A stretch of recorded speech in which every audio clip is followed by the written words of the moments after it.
Huwag mo akalain kalilimutan ko na lamang yan. Kahit na wala sa katuwiran ng mga tao mo. Oo, bakit? Ngayon mo na alam? Kaya ka ba nagsama ng ganyang karami? Kung sa bagay, balita ka sa ganyan.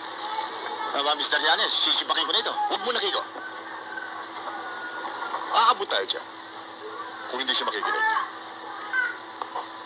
Ipinapaalala ko lamang sa'yo na napakaliit mo para kalabanin ako. Alam mo bang para ka lamang alikabok sa gitna ng tipakan?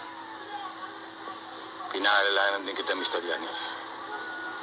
Ang maliit na alikabok ay nakakapuwing at madalas nakakabulag.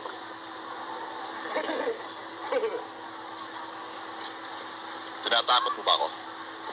Mr. Llanes, ang malalaki lang ang maaaring manakot sa maliliit. Ito ngayon ang itanim mo sa ulo mo. Walang maaaring kumontra sa ginagawa ko sa pero o saan man!